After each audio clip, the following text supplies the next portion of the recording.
Good morning my dear students. आज मैं कक्षा 8 में चैप्टर नंबर 6 भरत उसका अभ्यास और स्वाध्याय आपको समझाऊंगी। प्रश्न नंबर 1, निम्नलिखित प्रश्नों के उत्तर दीजिए। पहला प्रश्न, इस एकांकी के आधार पर बालक सर्वदमन की विशेषताओं का वर्णन कीजिए।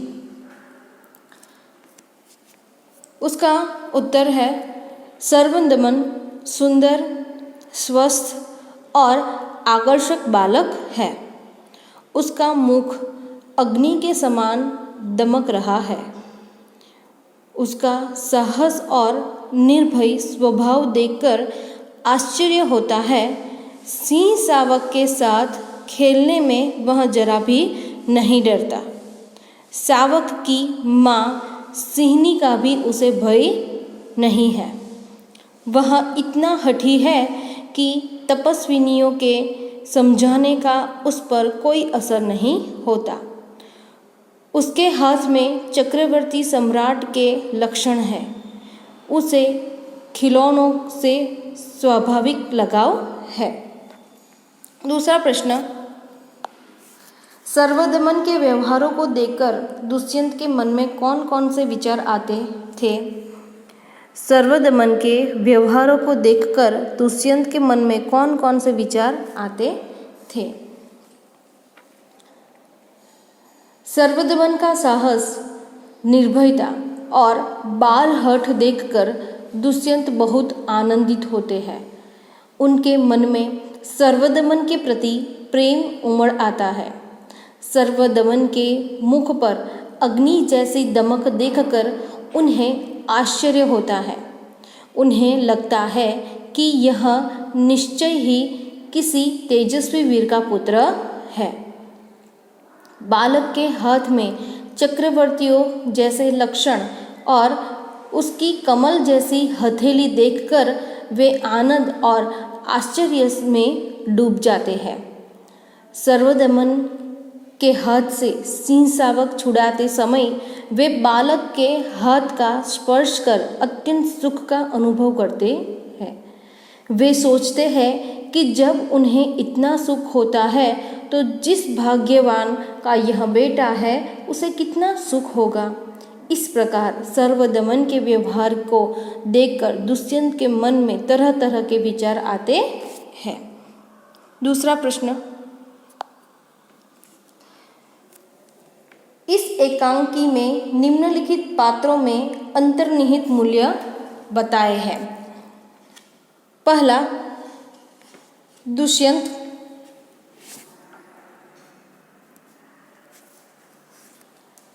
राजा दुष्यंत कोमल हृदय के व्यक्ति है।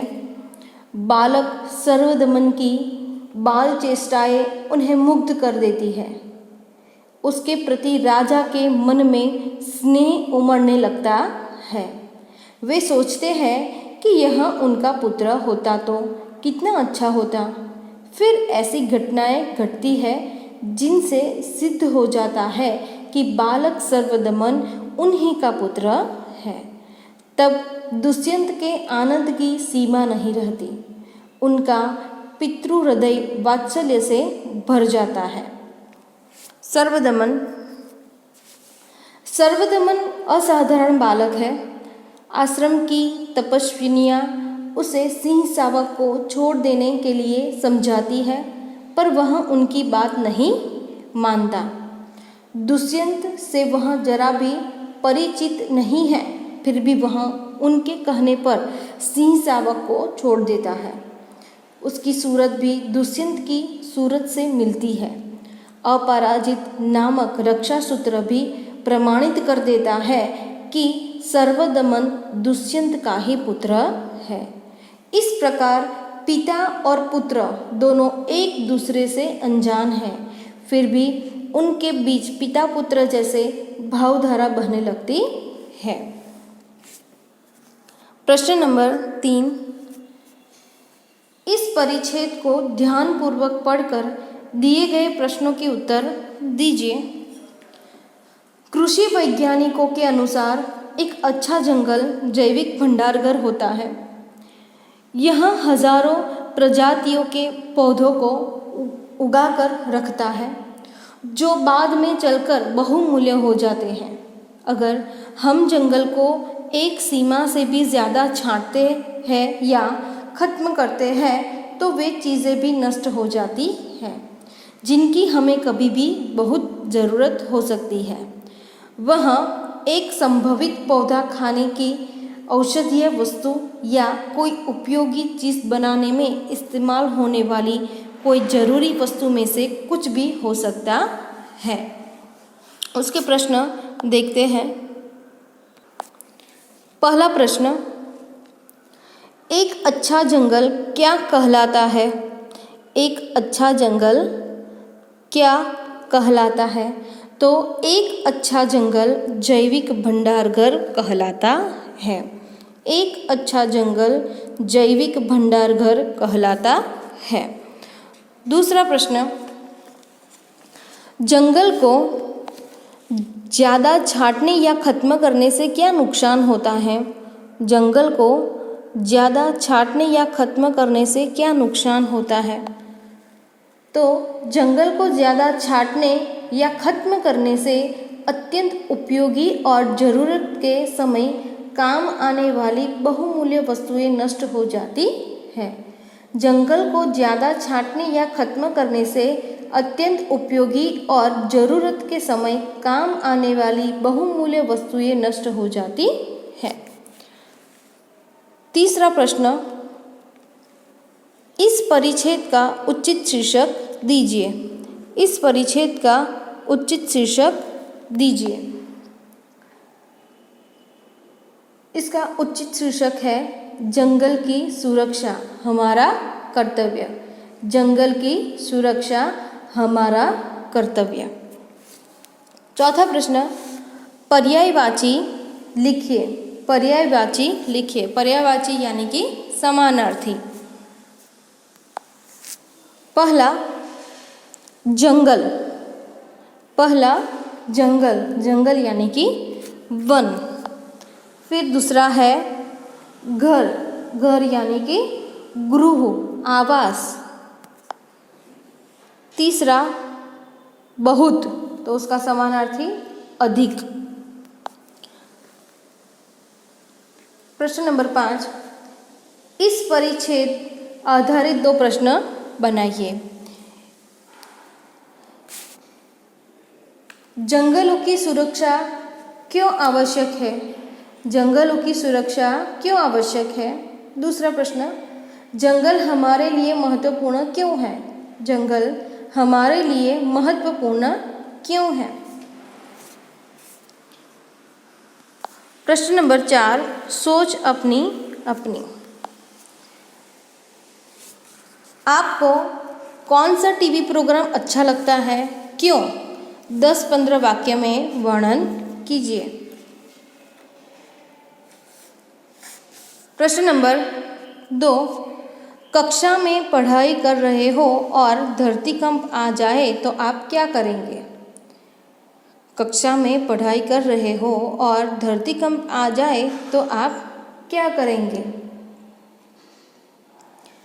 तो कक्षा में पढ़ाई करते समय यदि भूकंप आ जाए तो आप खड़े हो जाओगे और ज़ोर से चिल्लाओगे, भागोगे, जल्दी बाहर निकल जाओगे। भूकंप आया ऐसे चिल्लाओगे और ऐसा चिल्लाते हुए साथियों के साथ में शाला भवन से बाहर आ जाओगे। स्वाध्याय प्रश्न नंबर 1, प्रश्नों के उत्तर लिखिए। पहला प्रश्न, ऋषियों ने बालक का नाम सर्वदमन क्यों रखा? ऋषियों ने बालक का नाम सर्वदमन क्यों रखा? उसका उत्तर है, बालक वन के पशुओं के बच्चों के साथ निडर होकर खेलता था। उसके इसी साहसी और निर्भीक स्वभाव के कारण ऋषियों ने उसका नाम सर्वदमन रखा था। दूसरा प्रश्न, दुष्यंत बालक के प्रति क्यों आकृष्ट हो रहे थे? दुष्यंत बालक के प्रति क्यों आकृष्ट हो रहे थे? तो बालक स्वस्थ, सुंदर, निर्भीक तथा हठीला था। उसकी इन्हीं विशेषताओं पर मुग्ध होकर दुष्यंत उसके प्रति आकृष्ट हो रहे थे।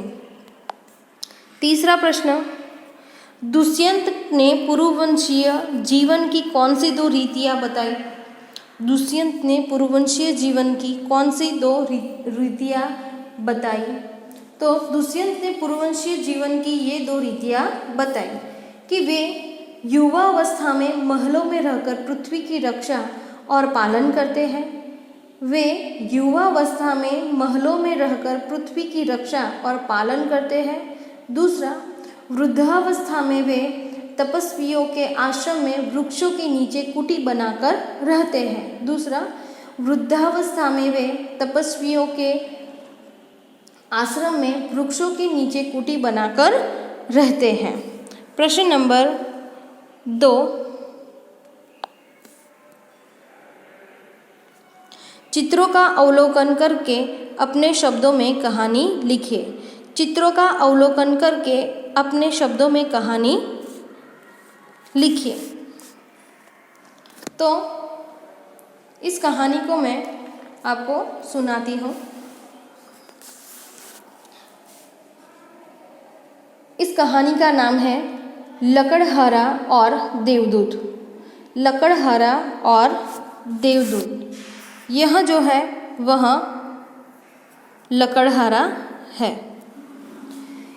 एक लकड़हारा था। वह रोज जंगल में जाता, लकड़ियाँ काटता और उन्हें बाजार में बेच देता था। इन पैसों से ही उसके परिवार का गुजारा होता था। एक दिन लकड़हारा एक पेड़ पर चढ़कर उसकी एक डाल काट रहा था। पेड़ नदी के किनारे था। अचानक उसकी कुल्हाड़ी उसके हाथ से छूट गई और नीचे नदी में जा गिरी। लकड़हारा पेड़ से उतरा पर उसे तैरना नहीं आता था, अतः उदास होकर वहीं बैठ गया। संयोग से एक देवदूत वहाँ से गुजरा। उसकी दृष्टि लकड़हारे पर पड़ी। उसने लकड़हारे से उसकी उदासी का कारण पूछा। लकड़हारे ने उसे नदी में अपनी कुल्हाड़ी गिरने की बात बताई। देवदूत ने कहा, तुम घबराओ मत, मैं नदी से तुम्हारी कुल्हाड़ी निकाल दूंगा। देवदूत ने पहले एक सोने की कुल्हाड़ी निकाली और पूछा, क्या यह तुम्हारी कुल्हाड़ी है? लकड़हारे ने कहा, नहीं, यह मेरी कुल्हाड़ी नहीं है। तब देवदूत ने चांदी की कुल्हाड़ी निकाली। लकड़हारे ने कहा, यह भी मेरी कुल्हाड़ी नहीं है। अंत में देवदूत ने लोहे की कुल्हाड़ी निकाली। उसे देखकर लकड़हारा खुशी से चिल्ला उठा, हाँ, यह मेरी कुल्हाड़ी है। देवदूत लकड़हारे की ईमानदारी पर बहुत खुश हुआ। उसने सोने और चांदी की कुल्हाड़ियाँ भी लकड़हारे को इनाम के रूप में दे दी।